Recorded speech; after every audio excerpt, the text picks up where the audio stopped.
Во ім'я Отця і Сина, і Святого Духа, Христос посеред нас.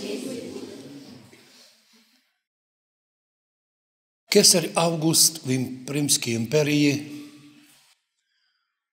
щоб узнати, скільки є людей, які налоги збирати, дав повеління переписати всю вселенную по-гречески екумена. На той час вселенна се рахувала Римська імперія, за котру люди знали, були карти, бо много других земель ще не було відомо. Удивительно, что так се стало, что и Йосиф, и Марія собираються йти в кожний свій город, де родилися, переписатися, в перепис включитися. І там, у Вифлеємі Іудейському, Діва Марія, прийшло й время родити, родила сина, спеленала його сама і поклала його в яслях Вифлеємських у вертепі на Україні, бо не було їм міста в гостиниці. Якщо оторватися від самого переписа, сам по собі перепис нічого дивного не дає. І нині переписи є. З тою різницею, що в древності переписи були завжди чесні. Сьогодні переписи властімущі бояться або зовсім проводити, або його повністю підробляють, щоб скрити від общественності ситуацію у державі. І так, перепис сама по собі, вона би була не так важна, якщо б на тій переписі і Йосиф, і Марія записали у переписний лист і маленького Ісуса. Цим этот перепис так важний, бо ми вписали в історію людей лічність Бога-чоловіка, котрий прийшов в мір сей, як Бог, але явився в плоті. Родився Діви Марії, щоб, як чоловік, мати право війти у число людей земних. І як 30-річний потім гражданин мав право вийти на проповідь. Якщо б всього того не було б переписі, не було б народження від Діви Марії, не мав би отця, він би був безправний.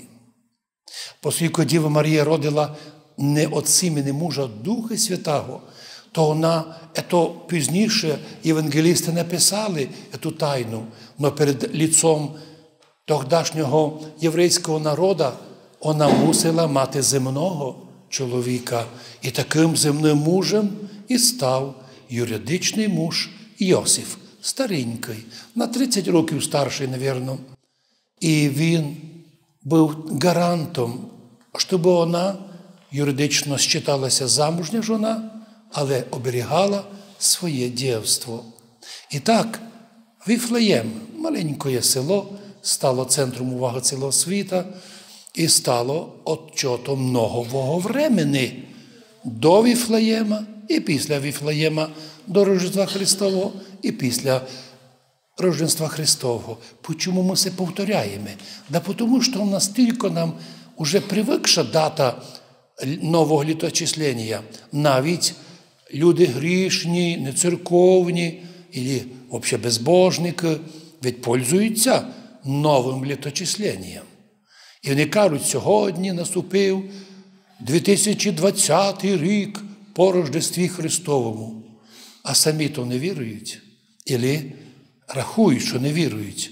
І так перепис зіграв не тільки Августові Кесареві поміч, знати які налоги. Перепис зіграв роль, щоб у будучому наукові атеїсти ніколи не заїкалися, що Ісус – міф, легенда, Він – лічність, зафіксована в переписі. Мало того, що і пророки точно описали географію, де родиться Ісус. І ти, Віфлеєме, земля Юдова, нічим не менша від других земель, де великі города, великі здання, а то маленький Віфлеєм. Но з тебе, і в тобі родиться вождь, котрий упасе людей моїх Ізраїля. І так, ми сьогодні свідки Євангелія. Рождається в мір Спаситель Господь, обіщаний, не просто случайно прийшовший. Його всі чекали, особливо єврейський народ. І кажу, в народі чуть ли не вище 40-50 імен, предків знати. Хто із нас знає, як звали прадіда? Половина людей не знають. А як звали прапрадіда? 90% не знають. А уж кіть зазвідати прапрадіда, то взагалі ніхто не знає.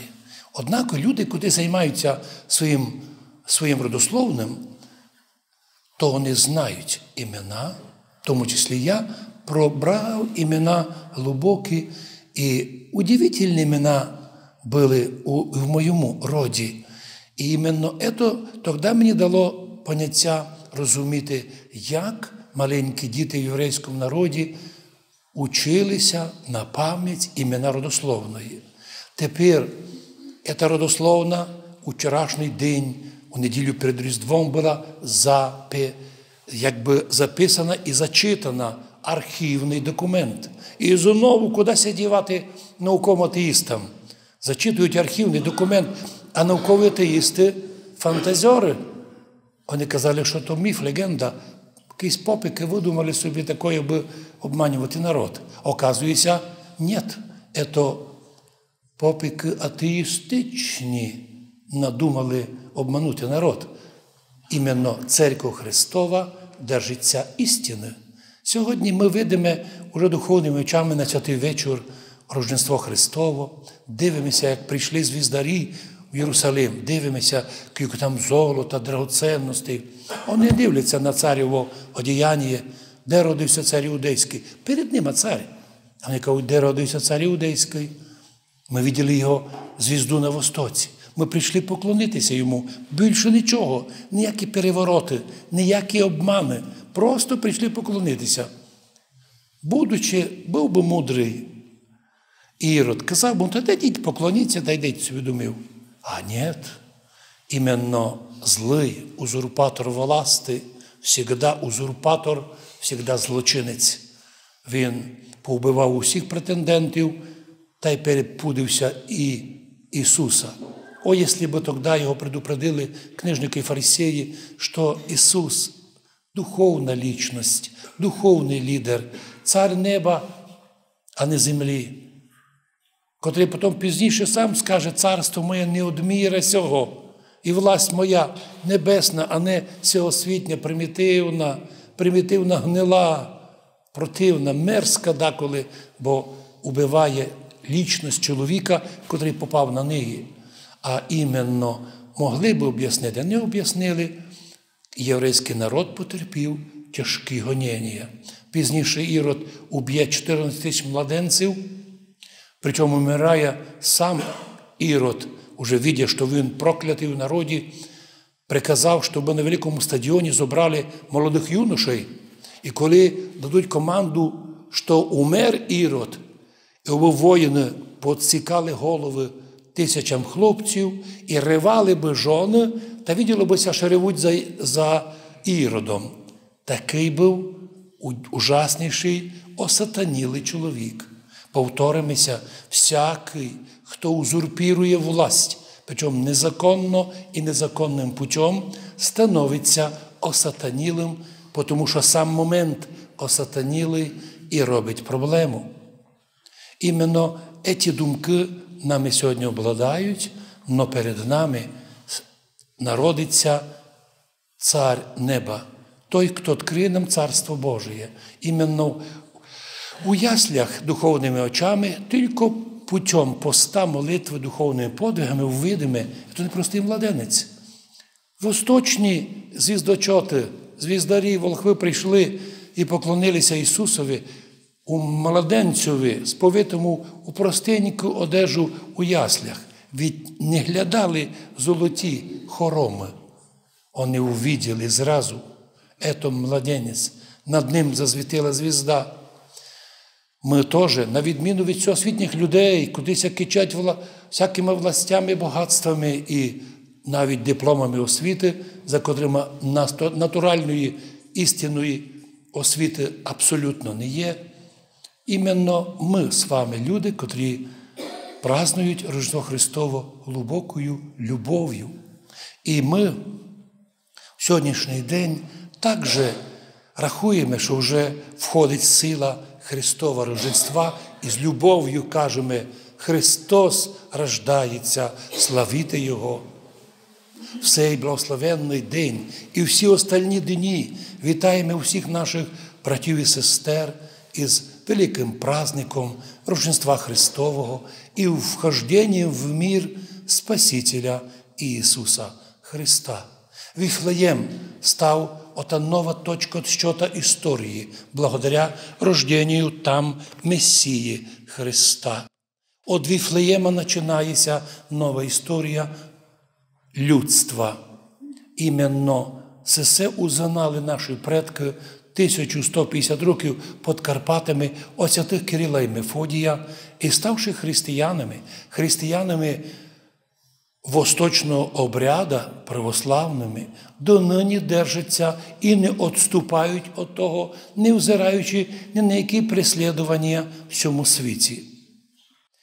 Іменно поздравляє наших людей, наших благословенних, древніх і найдревніших у Європі народ Карпато-Русинів і других народів поздравляємо. Господи, усіх благослови, хто на нашій землі живе, хто по всій нашій державі, хто по цілому світу, хто в центрі Європи, у различних державах живуть наші люди. Господи, усіх їх благослови так, як Ти благословляв наших предків, щоб сохраняли то, що їм передали святий Кирил і Мефодій, і що нам передали через цю історію наші предки, навіть претерпівши ужасніші гонення унії в Австро-Венгрії, а також многі ужасніші гонення в період Совєтського Союзу, а також терпящі нині гонення, як православні, так як і носящі або желаючі свою національність сохранити. У дні Рождества Христова, Нового року і Богоявлення, або по-нашому Водощі, най Бог дай, щоб всі наші люди завжди чувствували в колядах особливий праздник, в котрому уся сім'я, уся фамілія, уся родина збирається уєдно, щоб почувствувати своє духовне єдинство і перед лицем цього многоликого міра, з його різними поглядами, різними релігіями, різними календарями, держатися свого унікального, оригінального, вічно молодого юліанського церковного богослужебного календаря. Многократно об'ясняє людям, що церковний календар і гражданський – це різні речі. Сумом дивимося на людей, які требують: давайте об'єднаємося. З ким об'єднуватися? Ми православні об'єднані єдиною вірою, єдиним юліанським календарем. А зачем нам об'єднуватися із японцями, з китайцями? І євреїв є свій календар. Ми маємо своє. І настільки важливо, що наші предки на голову були вищі від нинішніх мудреців, коли розуміли, що в цьому мірі треба бути оригінальним. Кожен чоловік оригінальний, Богом созданий. Жона твоя неповторима, на світі такої більше не є. Ти сам неповторимий, все. І ви двоє неповторимі збираєтеся в єдно, і в цьому унікум. В цьому унікум, що наші друзі неповторимі. Взагалі-то цілий наш народ під Карпатами, котрий держиться вище 1000 років православним, неповторимий, аналога в мірі не є. Просто не є. Мало того, і нині ми осталися в більшості своїй вірні канонічному православію, і тим самим навели на себе і подозріння, і гнів людей цього віка, безбожників, нечестивців, котрі поняття не мають, що таке честь, достоинство і права людини. Іменно в цьому отношенні, невзирає на що, ми ще раз і ще раз сердечно вітаємо усіх наших братів і сестер, і наших Карпат-Русинів, і всіх наших жителів краю, різних національностей, і всіх жителів нашої держави, і всіх жителів Центральної Європи, де живуть наші люди, з праздником Рождества Христового, наступаючого нашого Нового року і Богоявлення. Новорожденний Богомладенець Христос благословить усіх наших людей в мирі благодаті жити, і ту й на землі, через віру во Христа, пребування Його істинної церкви, возростати духовно, розкривати таланти свої способності, чесно виконувати свою історичну місію свідетельства о Христі Ісусі і о древності нашого народу. Ну а у вічності разом з святими, з нашими предками, тисячолітніми предками, котрі удержалися в єдинстві з церквою, з Господом, наслідувати Царство Божоє. Христос рождається, славіте Його!